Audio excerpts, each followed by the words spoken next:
Hi friends, good morning. এই দেখো আমি এখন রেডি হয়ে নিচ্ছি। আমি এখন যাচ্ছি বাপের বাড়ি। বাপের বাড়িতে গেলে তো সবারই একটা আনন্দ হয়, তাই আমার মনেও খুব আনন্দ। কিন্তু আমি যখন ভয়েস দিচ্ছি তখন আমার মনে এক ফোঁটা আনন্দ নেই, প্রচুর আমার মনটা খারাপ। কী কারণে সেটা অবশ্যই লাস্ট অবধি ভিডিওটা দেখতে থাকো, তোমাদের সাথে অবশ্যই শেয়ার করব।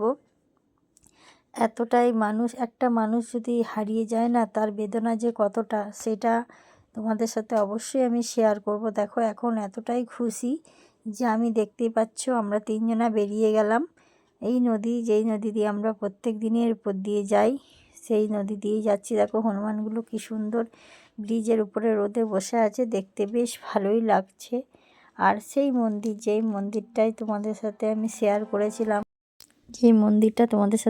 করেছিলাম, এখানে মেলা হয়েছিল, বুঝতেই পারছো। আর খুব স্পিডে তো গাড়িটা যাচ্ছে, সেই জন্য মানে ভালোভাবে দেখাতে পাচ্ছি না। আর এখানে চলে এসেছি পেট্রোল পাম্পে পেট্রোল ভরতে। তেল না দিলে তো গাড়ি চলবে না, যার জন্য পেট্রোল ভরে আবার আমি চলে যাচ্ছি, তোমাদের সাথে শেয়ার করছি। দেখতেই পাচ্ছ বেশ খুব সুন্দর লাগছে, আর রোদটা বেরিয়েছে তো আরও ভাল লাগছে। বেশ চারিদিকটা বেশ খুব সুন্দর লাগছে। একটা গ্রামের পরিবেশ বেশ ভালোই লাগে। রাস্তার চারিপাশে গাছ, মাঠ দেখতে খুব সৌন্দর্য লাগে, তাই তোমাদের সাথে একটু শেয়ার করতে করতে যাচ্ছি। আমার তো দেখো এই রাস্তাটা এতটা সুন্দর লাগছে, দুপাশে গাছ আর মাঝে রাস্তা, ভিউটা এতটা সুন্দর, তাই তোমাদের দেখাতে দেখাতে যাচ্ছি। দেখো তোমরা, এখন যে ভয়েসটা দিচ্ছি মনটার ভেতরে প্রচুর একটা পাথর জমে আছে, কষ্ট নিয়ে আমি ভয়েস দিচ্ছি। কিছু তো করার নেই, জন্ম যেমন আছে সব কিছুই তার শেষও আছে। অবশ্যই তোমরা বুঝতে পারবে শেষ অবধি ভিডিওটা দেখো। এই দেখো কি সুন্দর সর্ষে ফুল, দেখতে বেশ ভালো লাগছে। আর এটা একটা রেস্টুরেন্ট, এতটা সুন্দর লাগে না, বেশ তাল গাছ, তার মধ্যে রেস্টুরেন্ট, দেখতে খুব সুন্দর। আর এই ভিউটা না তুলে আমি পারি না, বলে না এক পায়ে দাঁড়িয়ে তাল গাছের একটা কবিতা আছে, বেশ সেই কবিতার কথা মনে পড়ে যায় যখন দেখতে এতটা সুন্দর লাগে যে একটা পুকুর পাড়ে তাল গাছ দাঁড়িয়ে আছে। আর দেখতে পাচ্ছ সর্ষে ক্ষেতে একদম সর্ষে গোটা বাগান ভর্তি। আর সত্যি গ্রামীণ পরিবেশ, বেশ মাঠগুলো সর্ষে ক্ষেত দেখতে খুব ভালো লাগে, তাই তোমাদের সাথে আমি শেয়ার করতে করতে যাচ্ছি। আর বেশ ভালো লাগছে মাঠটা। আর প্রত্যেকটা মাঠের মাঝে দেখো তাল গাছ, খেজুর গাছ, বেশ খুব ভালো লাগে। এটা কি দেখেছো এখানে পাতা বানাচ্ছে, সে শাল পাতায় যে খায় সেগুলো বানাচ্ছে। আর এখানে দেখো কত সুন্দর গরুগুলো বেশ শুয়ে আছে। এই জন্যই বলে গ্রামের পরিবেশ সত্যি খুবই ভালো লাগে, এতটা পরিমাণে ভালো লাগে না গ্রামের পরিবেশগুলো। আর এখানে হচ্ছে সরস্বতী, দেখো কত সুন্দর একটা গরু গাড়ি যাচ্ছে, অনেক দিন পর গরু গাড়ি দেখতে পেলাম, গরুর গাড়ি সেইভাবে দেখা হয় না। চলে এলাম গ্রাম থেকে শহরে।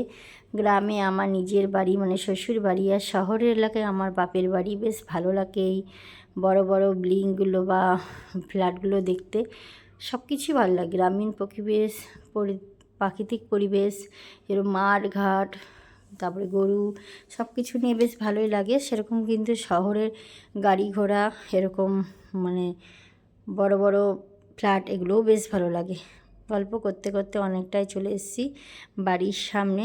চলো তোমাদের সাথে শেয়ার করব। আজকে আমাদের বাড়িতে হচ্ছে পুজো, যার জন্য চলে এসেছি বাপের বাড়ি, তোমাদের তো অবশ্যই শেয়ার করব। আর আমার দাদার মেয়েটা হাতে খড়ি দিয়েছে, চলো তোমাদের সাথে সবই শেয়ার করব, দেখতে থাকো। আর যদি ভিডিওটা ভালো লাগে প্লিজ একটা লাইক করো, কমেন্ট করো। এই দেখো এইভাবেই প্যান্ডেল করেছে, নিজেরাই ছোটো করে করেছে। এখানে আমার বৌদি এই যে খাওয়াচ্ছে পুচকিটাকে, ওখানে আমার পাশে বাড়ি বোন, সব দাদাদের ছাত্র সবাই এসেছে, দেখতেই পাচ্ছ, তাই একটু আমি শ্যুট করে নিলাম। এরপরে এই যে এসে একটু ঘরে বসলাম, তাই তোমাদের সাথে একটু গল্প করছি। চলে এলাম বাপের বাড়ি। বাপের বাড়িতে এসে একটা ছোট্ট রুমে বসে আছি, চারিদিকে লোকজন, আওয়াজ, তার জন্য গান বাজছে, তাই তোমাদের সাথে কথা বলার জন্য। আর বলছি ওই ছবিটা কার বলো তো, তাই তোমাদেরকে বলছি, তোমরা কমেন্টে জানাবে ছবিটা কার যদি তোমরা চিনে থাকো। আর এই যে আমার ছেলে এখন জামা কাপড় ছাড়িয়ে দেবো। আর চলো দেখো আমার পুচকুটা একটা শাড়ি নিয়েছিল, যেটা ভিডিওটা করা ছিল, তোমাদের সাথে শেয়ার করিনি, আজকে করছি। পুচকুর শাড়ি দেখতে তো খুব ভালো লাগে, তাই তোমাদের সাথে একটু শেয়ার করে দেখাচ্ছি। ছোট্ট বাচ্চাদের বেশ শাড়ি সত্যি খুব ভালো লাগে। আর যখন পুচকুটা পরেছিল তখন আরও সুন্দর লাগছিল। আর আমাদের পুচকুটা খুব পাকা, মিষ্টি মিষ্টি কথা বলে, বেশ ভালোই লাগে। দেখতেই পাচ্ছ ওইটুকু বাচ্চারা বা ব্লাউজ বেশ সুন্দর, ব্লাউজটা শাড়িটাও বেশ সুন্দরই হয়েছে। আর ওকে তো এমনিতেও রোগা, যাই হোক বললে বেশ ভালোই লেগেছে। আর আমারও বেশ শাড়িটা সুন্দর লেগেছে। আমি কিন্তু এইটা আগে ক্লিপটা তুলে রেখেছিলাম, তোমাদের সাথে আজকে শেয়ার করলাম। এটা তোমাদের সাথে শেয়ার করা হয়নি, তাই মনে হলো আমি একটু শেয়ার করে দেখিয়ে দিই। এটা কিন্তু রেডি শাড়ি বলে, যেটা রেডি করা আছে, শাড়িটা শুধু পরাবে তাহলেই হয়ে যাবে। আর বাচ্চাদের এরকম রেডি করা শাড়ি মানে ভালো লাগে, কারণ তাদের তো কুচি বানিয়ে পরানো সম্ভব নয়, যার জন্য নর্মাল এরকমভাবে শাড়িটা বেশ পরিয়ে দেবে, সুবিধাও হবে। তারপরে দেখো আমার পুচকুটা শাড়ি পরে নিয়েছে, দেখতেই পাচ্ছ, দিয়ে দেওয়ালে ওরকম করছে, আবার হাই করছে। এখন আমি ক্যামেরা করছি তাই হাই হাই করে দেখাচ্ছি। আবার দেখো ঢঙ্গি বুড়ি, আর খুব পাকা বুড়ি, একজন গল্প করছে সবার সাথে, আর এই যে হাঁটু হাঁটু করছে, এই যে দৌড়াচ্ছে। এবার এই যে ঠাকুরমশাই আসবে, ঠাকুরমশাই এলেই কিন্তু এখন পুজো হবে। এরপরে আমাদের পুচকুটাকে হাতে খড়ি দেওয়া হবে, যেহেতু ওর বয়স হয়েছে 2.5 বছর, যেহেতু হাতে খড়ি দিয়ে রেখে দিল ঠাকুরমশাই, এটাও ঠাকুরমশাই, তাই হাতে খড়ি দেওয়া করালো। 1 2 লিখে নিল, মানে ঠাকুরমশাই হাতে খড়ি দেওয়া হাত বোলানো করালো। আর এখানে এই যে সব দাদার ছাত্র সবাইকে নিয়ে একটু ভিডিও শ্যুট করে নিলাম, তোমাদের সাথেও একটু শেয়ার করলাম। আর ছোট বাচ্চা বেশ ভালো লাগছে, শাড়ি পরেছে, এরকম বসে বসে লিখছে, তার জন্য নতুন একটা অনুভূতি তোমাদের সাথেও শেয়ার করলাম। তোমাদের মধ্যে কি এরকম আছে, তোমরা আমাকে কমেন্টে জানাবে। সবাই আশা করি সবার মধ্যেই আছে। বাচ্চাদের হাতে করি না দিলে তো, সরস্বতী মায়ের কাছে না লিখলে তো কেউ হাতে ধরে লিখাতে পারে না, তার জন্য আশা করি এটা সবারই আছে।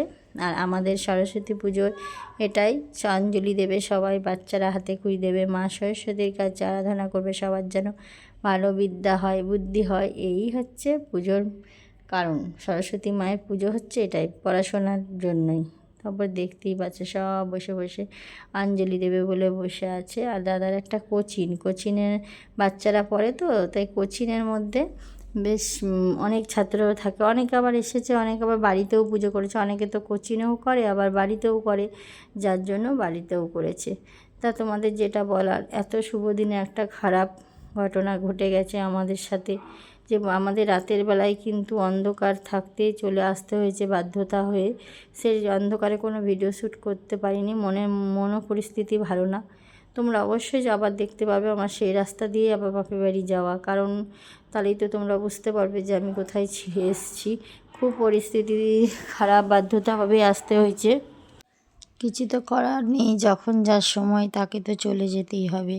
তবে খুবই মনটার মধ্যে দুঃখ নিয়ে আমি ভয়েস দিচ্ছি, কারণ একটা আনন্দ জায়গায় গেছিলাম, দেখতেই পাচ্ছ এখানে পুজো হচ্ছে, বেশ চারিদিকে বেশ জমজমাট, গান বাজনা, আনন্দ করেই দিনগুলো পার করেছিলাম। রাত্রে যখন সন্ধ্যা হয়ে এলো, খবরটা যখন পাই তখন মনটা পুরো ভেঙে গেল। সেই রাতেই দাদা ভাই, মানে আমার হাজব্যান্ড আর আমি চলে এসেছি, ছেলেকে মা বাড়ি রেখে দিয়ে এসেছি, যার জন্য সকাল সকাল আমাকে আবার বেরিয়ে যেতে হয়েছে শ্বশুরবাড়ি থেকে বাপের বাড়ির জন্য। মানে প্রচুর কষ্ট নিয়ে আমি ভয়েস দিচ্ছি, কারণ যখন একটা মানুষকে বিয়ের পর থেকে দেখি না, সেই মানুষটা যখন হারিয়ে যায় সত্যি খুব কষ্ট লাগে। বলছি, এই যে ভয়েস দিচ্ছি, আমার ভেতরটা যেন একদম ফেটে যাচ্ছে, ভালো লাগছে না। মানে প্রত্যেকটা মানুষের জানি জন্ম মৃত্যু সবই আছে, তার মধ্যেও যেন ভগবান সবাইকে ভালো রাখে। তা যিনি চলে গেছেন ওনার বয়স খুব একটা বেশি নয়, যে যাওয়ার মতন বয়স, অল্প বয়সে উনি আক্রান্ত হয়েছিল, ক্যান্সারের রুগী ছিলেন, উনি চলে গেছেন, তাই জন্যই আমাদের রাতারাতি চলে আসতে হয়েছে। যাই হোক, দেখো দেখতে থাকো। এই যে ফুলকপি হয়েছিল আমাদেরই বাপের বাড়িতে, পাশে একটা বাগান ছোট্ট, সেখানে, তাই শেয়ার করছি। আর যেটা বলার, যার যতটা নিয়তি তা তো কেউ রক্ষা করতে পারবে না, একদিন আমাকেও চলে যেতে হবে, সবাইকেই চলে যেতে হবে, কিন্তু ভাবতে গেলে কষ্ট লাগে। এটা দেখো ফুল হবে, কি সুন্দর লাগছে দেখতে। এমন কেন ভগবান করে যে যার সময় মতন তাকে নিয়ে যাও, কিন্তু কিছু করার নেই, যার যতটা আয়ু। এটা আমারও কিছু করার নেই, কারোরই কিছু করার নেই। যাই হোক, দেখতে থাকো ভিডিওটা। যাই হোক, মনে কষ্ট হলেও এগুলো তো আমি শ্যুট করে রেখেছিলাম আগেই, তাই আজকে ভয়েস দিয়ে তোমাদের সামনে শেয়ার করছি ভিডিওটা। তোমরা দেখতে থাকো। তারপরে দেখো, যেটা আমাদের মানে আমার বাপের বাড়ি না, বাপের বাড়ির পাশে নিয়ম গোটা সিদ্ধ করা হয়েছিল। এখানে মা এই যে ষষ্ঠী, এটা এরকমভাবে পুজো দিতে হয়, যেটা তোমাদের সাথে শেয়ার করলাম। ধরো রান্না করেছে ভাত, এগুলো সব কিন্তু কালকে রাতে রান্না করা বাসি খাবার খেতে হয়। এখানে আছে মাছ, মানে যেটা বড় বড় মাছ করেছে, এটা একটা ডাল, ভেজ ডাল। আর এখানে আছে চুনো মাছের টক। এর মানে অনেক রকম কিছু রান্না করতে হয়, যেহেতু মানে বাসি খাবার মানে খেতে হয়, মানুষকে নেমন্তন্ন করে অনেক মানুষকে। দেখতে পাচ্ছ এখানে করেছে মাছের মাথা দিয়ে বাঁধাকপি, মানে মাছের আইটেমটা বেশি করতে হয়। এটা আমার বাপের বাড়ি, পাশের বাড়ি আমার একটা দাদার বাড়ি, সেই দাদারা পুজো করে। এইটা পুজো করে নিয়ে মানে বাসিটা খেতে হয়। দেখতেই পাচ্ছ সব বোনরা রয়েছে। চলো তোমাদের সাথে একটু গোপালটা শেয়ার করি, কত সুন্দর লাগছে। তার মধ্যে আবার কিছু তরকারি দেখাতে ভুলে গেছে। এটা বেতো শাক, এটা আছে একটা শিম আলু ভাজা। বেশ, এই দেখো সবাই এখানে দাঁড়িয়ে আছে, সবাই টাটা করছে। এই যে আমাদের আর একটা বৌদি, সেই বৌদিও টাটা করছে। আর তারপরে আমাদের বাড়িতে রান্না হয়েছে খাসির মাংস। খাসি মাংসটা আমি ধুয়ে বেসিনে নামিয়ে রেখেছি। কিছুটা চিকেনও আনা হয়েছে। এর আগে তো তোমাদের সাথে আমি শেয়ার করেছি যে আমার ছেলে মাটন খায় না বলে মাটনটা কিন্তু আমাদের হয় না। তা বাপের বাড়ি এসেছি, ছেলের জন্য একটু চিকেন এনেছি আর সবার জন্য মাটন আনা হয়েছে। এটা এখন রান্না করা হবে। চলো তোমাদের সাথে শেয়ার করি। আজ একটু কাঠের আগুনে রান্না করা হয়েছে, আমার মা রান্না করছে। দেখতেই পাচ্ছ ফুটছে একদম টকবক টকবক করে। আর মায়ের হাতে রান্না ছোটো থেকে খেয়ে এসেছি, অনেক দিন পর খেলে সত্যি খুব ভালো লাগে। আর এখানে রান্না হয়েছে মেথি শাক, আর এখানে আলু বেগুন সব দিয়ে একটা তরকারি। আর এখানে চিকেনটা কিন্তু কমপ্লিট। তো বলতে বলতে মাটনও প্রেসার কুকারে দিয়ে কমপ্লিট হয়ে গেছে মাটনটা। এবার সবাইকে আমরা খেতে দেবো, সবাই মিলে এবার খাওয়া দাওয়া হবে। দেখতে পাচ্ছ মাটনটা গামলাতে একটু ঢেলে নিলাম। আর এখানে এই দেখো ভাত রান্না করা হয়েছে। তারপরে ভিডিও শ্যুট করিনি, দেখতেই পাচ্ছ রাত এখন 12টা বাজে। স্নান করে আমি বসে আছি, যেহেতু যিনি মৃত্যু শয্যায় মারা গেছেন উনি যখন নিয়ে চলে যায় তারপরে স্নান করতে হয় আমাদের মধ্যে, তাই জন্য স্নান করে বসে আছি আর তোমাদের সাথে একটু গল্প করছি। মনে খুব কষ্ট নিয়ে আমি এই সময়টা পার করেছিলাম। তো এই রাতে দাদাভাই যেহেতু বাড়িতে নেই, মামা শ্বশুর বাড়িতে আমি ছিলাম, দাদাভাই চলে গেছিলো শ্মশানে, মানে যেখানে মানুষের শেষ যাত্রা, সেইখানে আমার ওই মামিকে নিয়ে গেছে। আর আমি তাই এখানে বসে আছি, দেখতেই পাচ্ছ চোখ মুখটা শুকিয়ে গেছে, মানে কদিন খুব জার্নি হচ্ছে, শরীরটাও খুব একটা ভালো না। ঠিক আছে, আজকের মতো ভিডিওটা এখানে শেষ করলাম। প্লিজ সবাই